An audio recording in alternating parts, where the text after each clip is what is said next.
Perfect timing, Professor. If you don't mind, I have a favor I'd like to ask of you. It's in regard to sword training. Not for myself, but, well, to be honest, I've been teaching swordsmanship to the orphans at the monastery for a while now. I must agree. Frankly, I'm not great with children. Some of them saw me sparring with the knights one day. They started pestering me to teach them. They were so earnest, I couldn't help but oblige. There's much I wish to show them, but due to my own studies and training, I'm afraid my time is rather limited. Which brings me to my favor. Your swordsmanship is unmatched. I hate to ask this of you, but would you consider lending me a hand? Thank you, truly. I am in your debt, and I always repay my debts, I'll have you know. All of these children lost their families and homes to war or illness. This may sound a bit arrogant, but I feel it's my responsibility to help them. I lost my parents without warning too. In that way, we're the same. In Dusker, I lost my father, stepmother, and closest friends. I didn't have many allies at the castle after that. In truth, I had only to do for companionship. I'm afraid not. My birth mother fell ill and died shortly after I was born. And my uncle, suffice to say, we don't get along. Ah, but there were those outside the castle walls I was close to, such as Rodrigue. Pardon my rudeness. I meant Lord Rodrigue. He is my father's old companion and the father of Felix. On the occasions he would visit the capital, he'd take me out hunting or on long horse rides. While Dedu is like a brother to me, Rodrigue is more like a second father.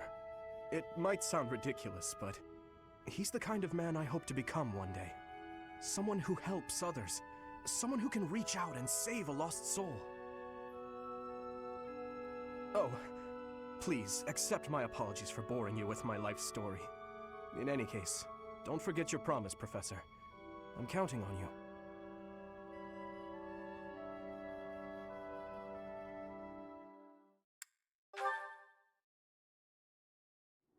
Thank you for your help the other day, Professor.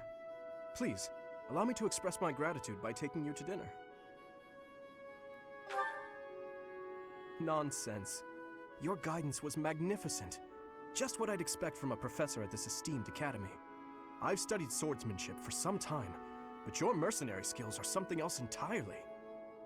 Speaking of which, there's another question I must ask you. Were you reconciled with the reality of battle from your first foray? With the killing part, I mean? I see.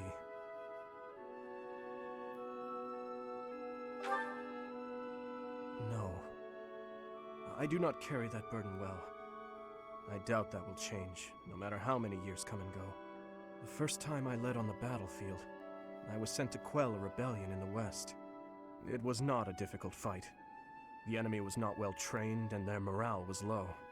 A swing of the lance and your opponent falls. A flash of your blade and a path opens up. That's the sort of battle it was. Easy, right? That's one way to look at it. The leader of the rebel army was defeated and the rebellion quelled. This was at the height of the post-war period. I recall coming across a dead soldier's body. He was clutching a locket.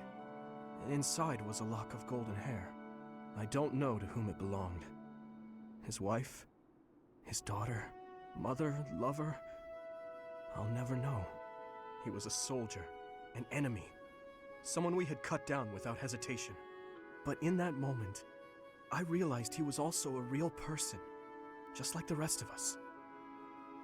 Of course, we cannot stand idly by and allow anyone to commit senseless acts of violence. Yet, in dispensing what we call justice, we take the lives of cherished family members, beloved friends.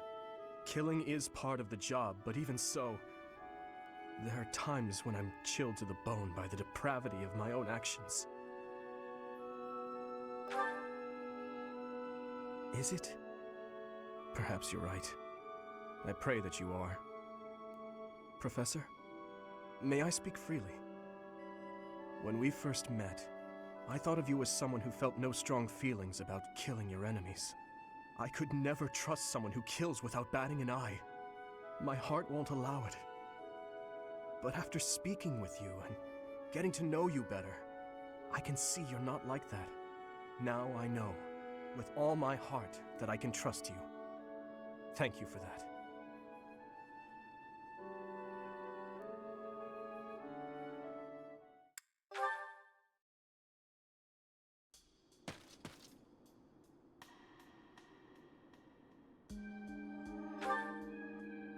Sleep evades me, so I thought I'd get in some extra training. I was just about to finish. Perhaps it is the gloomy weather, but I am feeling the sting of wounds that should have healed long ago. The injury I got when that girl stabbed me after the battle at Gronder. Her eyes were filled with revenge, just as mine once were. I don't know, but I have a guess.